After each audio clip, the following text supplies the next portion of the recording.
You're gorgeous. You're literally gorgeous. Like,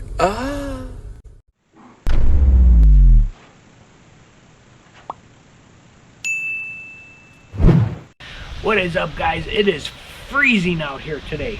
It is, I think, only 51 degrees. Tonight it's supposed to go down to like 37 with a wind chill of like 31, something like that.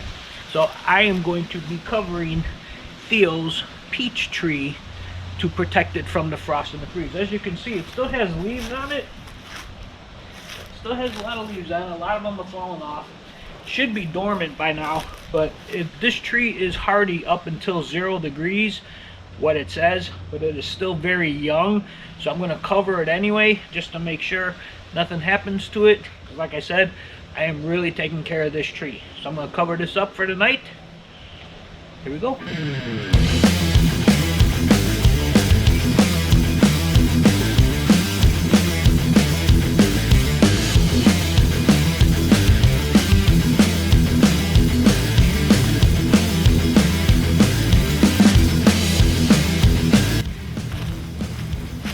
There we go, guys.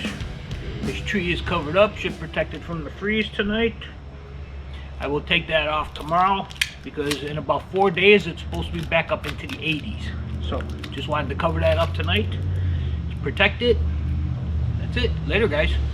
What is up, everybody? It is a clear, brisk, very, very cold 51-degree day here in Central Florida. We're getting ready for a freeze tonight. As you can see, I'm not even getting out of my jammies today. I'm staying in my jammies all day.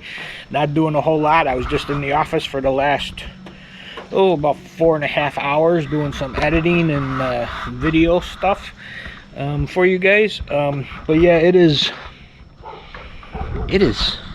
cold, and it's going to get even colder. It is going to be, like I said, it's only like 51 now. The sun is out. Standing out here in the sun ain't too bad, but I do have a thick sweatshirt on. I do have a shirt on underneath it. But out here in the sun, it ain't that bad. There's no real breeze per se.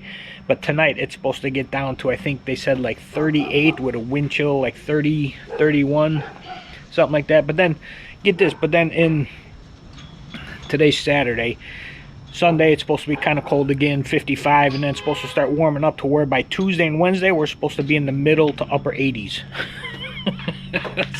Weather down here is crazy. Weather down here is crazy. But yeah, I just wanted to share this weather break with you. Our first actual freeze of the year. Not so much of a freeze here because of the air temperature is going to be 38, but the wind chill is going to be below freezing from what they said, not the air temperature. But I'm sure there's going to be more to come, although we are in an El Nino, so they said it's supposed to be a little bit warmer than normal. So this might be as cold as it gets this year. I don't know. I will keep you updated on that. But anyway, I just wanted to share this beautiful day. You can see the boner stick is up. Beautiful day. We'll leave it at that. Watch this. Alexa, what's the wind chill? Currently, the wind chill is 34 degrees Fahrenheit. Today, expect it'll feel like 55 degrees.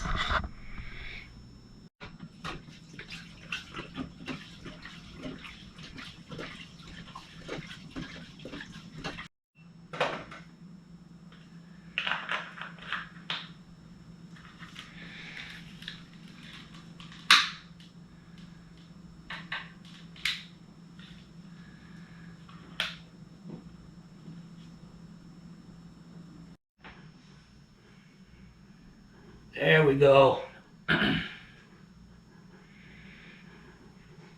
Start warming up now.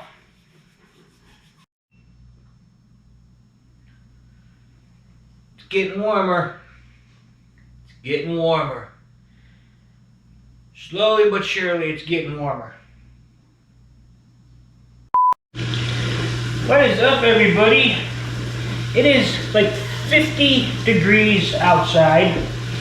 What I'm doing now is making soup. Homemade. It is chicken soup. It is a recipe that has been in my family for probably well over 100 years. Now, I can't tell you everything that goes into it, but one thing is chicken. It is a chicken soup.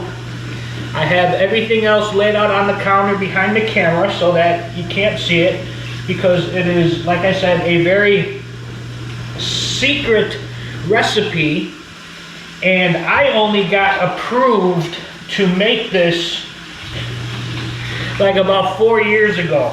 There's this whole process, even though I'm family, there's this whole process you got to go through to get the actual family recipe that I believe is from like my great grandma is the one that came up with it. Either my great or my great great grandma. Recipe's probably well over 100 years old. It is the best chicken soup you will ever eat in your life. Unfortunately, I cannot tell you what's in it. I am sworn to secrecy. If I do say anything besides the chicken, I will be ousted from the family. The recipe will be taken away from me. It's a whole process. It is a very highly guarded secret. So I am making that today. I'm going to show you as I go through it a little bit. But I just got the chicken in here. Going to get this started. Later, guys.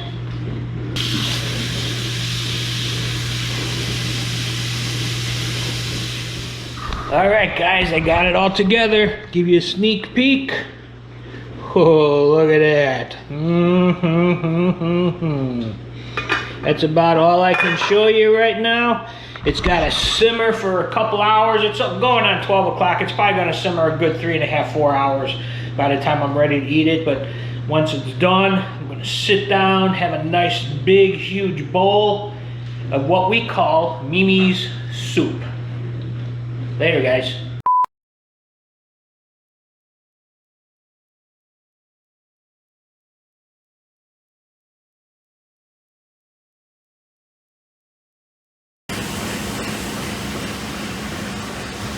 Getting there, guys. At the press in, I found out this came from Italy. Pretty interesting. 8-color.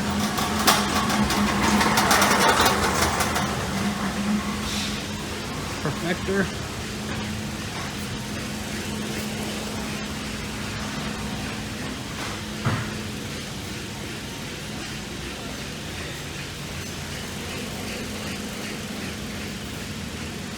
Nice. Well, they finally got it up and running. They have cameras back there by the feeder, so you can watch the feeder. And inside the press at the perfecting unit. Pretty cool. They finally got power to it.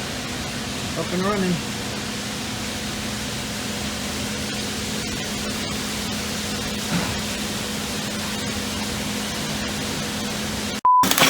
Alright guys, so I'm running this super big job here.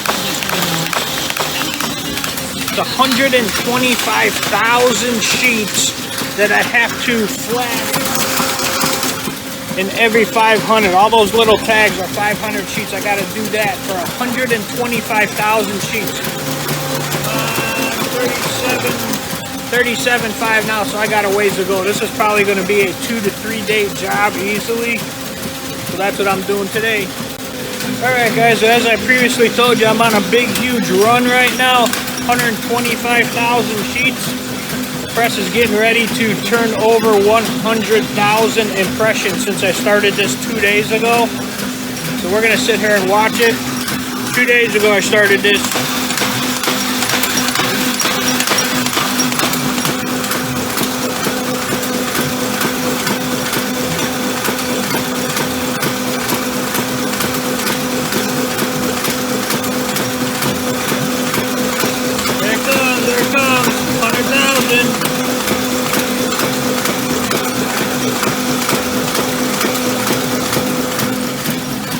Since it doesn't go up to 100,000, it just started over at 0.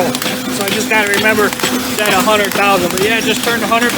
That's it, guys. You know, at every job, there's always that one job that you hate doing, and this one, this is it. I have to run these labels. Let me show you. I have to run them in 250 sheets at a time because if you can tell, they're wider on this side than they are on that side. So I got to put them in 250 sheets at a time, back and forth, back and forth. It's kind of a pain in the ass. This one's 20,000 sheets. It's a big run. Kind of really sucks. A lot of working back and forth and everything, but it is what it is. Let me show you what goes on with this thing. I'll put you on a time lapse here. Hang on, guys.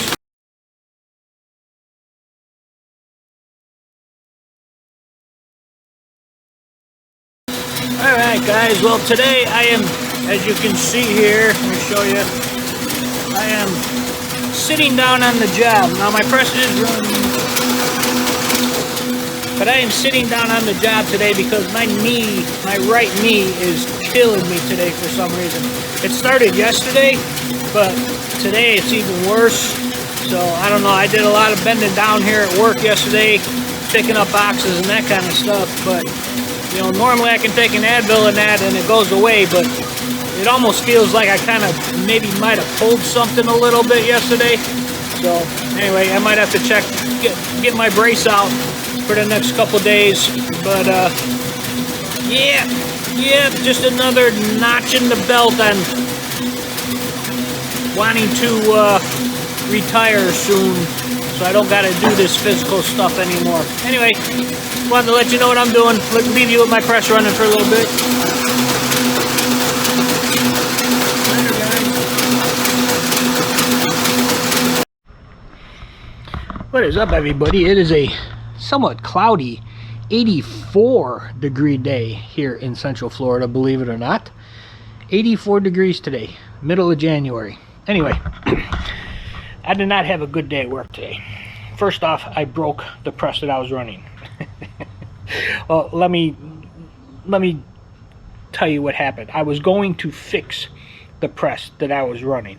On the lower unit, it has two units, an upper and a lower. The lower unit, what we call the ball roller, which turns to distribute the ink to the rest of the rollers in the press, it was slipping and it wasn't working. There's a slip bearing inside there on the shaft that only allows it to turn one way, and if you get oil and stuff in there, it just slips and it doesn't grab the shaft to turn the roller.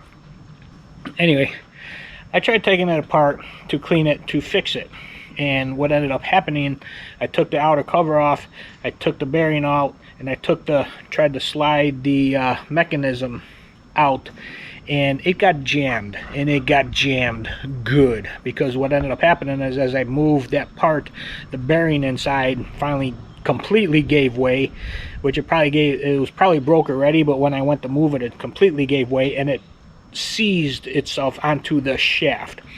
So luckily there was a mechanic there. He had to get his bearing puller, put it on, broke the first bearing puller because that thing was on there so tight, went and got the big monster ones, ended up getting off with that. Then we found out we couldn't get the bearing to replace it. So what they ended up doing, I'm going to show you this here when I'm done talking to you, but what they ended up doing, they had another press which is a piggyback same way, but it's a Ryobi instead of a Hamada. The Ryobi they can get parts for. See, the press I was running, they couldn't get parts, couldn't get rollers, couldn't get anything, and they said when it dies, it's dead, it's going to the scrapyard. It died today thanks to me. I broke it. So they ended up switching it, getting a new Ryobi press in. So basically for the first 5 hours this morning I did absolutely nothing, and then they gave me a job, a simple job to run on the new press, which I had to learn because I don't know anything about those presses, which I had to learn, and it took me quite a while because I was having so many problems and so many issues and stuff I had to fix and reset and all this other kind of stuff. So it was not a good, I did one job today, 500 sheets of paper. That was it, and it was a hassle. But anyway, that being said, I'm going to show you them right now, moving the old one out, putting the new one in. And that was my day today, guys. Later. Alright guys, they're going to be taking my press, which is right there. They're going to be taking that one out and putting that one over there in. And I'm going to be running a new press here shortly. So we'll see how this goes.